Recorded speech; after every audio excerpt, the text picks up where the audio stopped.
कि मन से, वचन से, काया से किसी भी दूसरे जीव को कष्ट नहीं पहुंचाना ही अहिंसा है। बराबर? ये तो व्यवहार से बात हुई।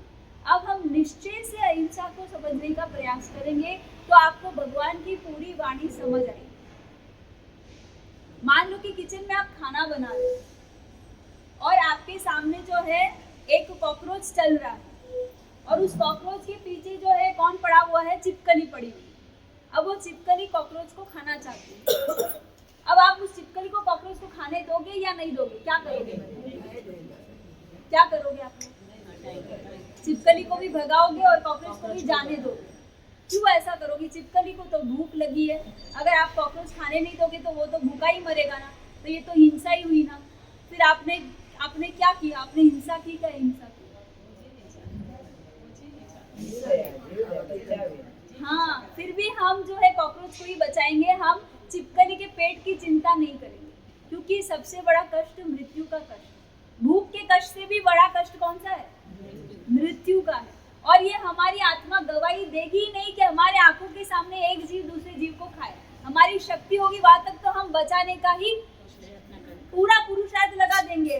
हागू करके चिल्ला दोगे, 4 लोगों को इकट्ठा कर दोगे, पर बचाने का काम ही करेंगे, क्योंकि रग रग में हमारे अहिंसा बहती है। हम किसी जीव को मरते हुए देख ही नहीं सकते, ये संभव ही नहीं है। चतुर्विद संघ में से साधु साध्वी श्रावक श्राविका कोई भी हो, देख ही नहीं सकते। अच्छा, मुझे एक बात बताओ, भगवान महावीर जंगल में ध्यान कर रहे थे, वहां पे कोई जीव दूसरे जीव को खा नहीं रहा था? खा रहा था कि नहीं? सिंह ने हिरण को कभी शिकार किया होगा कि नहीं भगवान के सामने? नहीं किया। कोई भी जीव जंगल में, भगवान का अतिशय तो उनके अर्यंत पद को पाने के बाद और शुरू होता है, उसके पहले नहीं।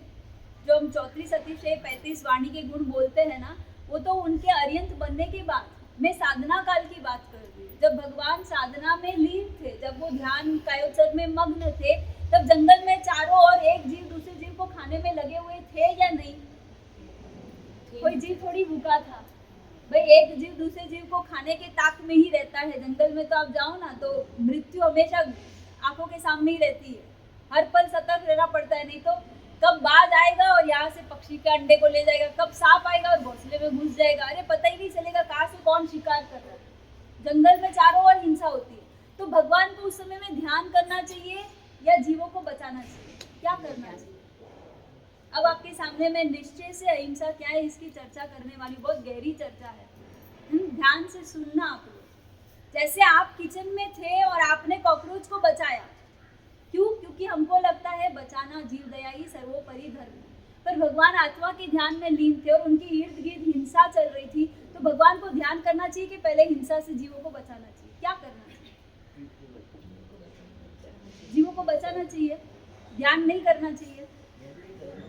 ये कैसा सवाल कर दिया हमारा सब आपने, कंफ्यूज हो गए है ना?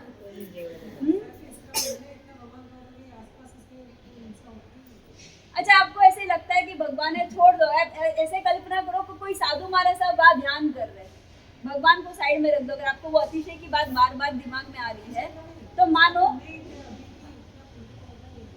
ठीक है, कोई XYZ कोई साधु महात्मा काउसक कर रहे हैं, प्रसन्न चंद्र राजर्षि काउसक कर रहे हैं, उनके आजू बाजू में हिंसा हो रही है, उनको ध्यान और कायोत्सर्ग त्याग करके बचाना चाहिए या ध्यान करना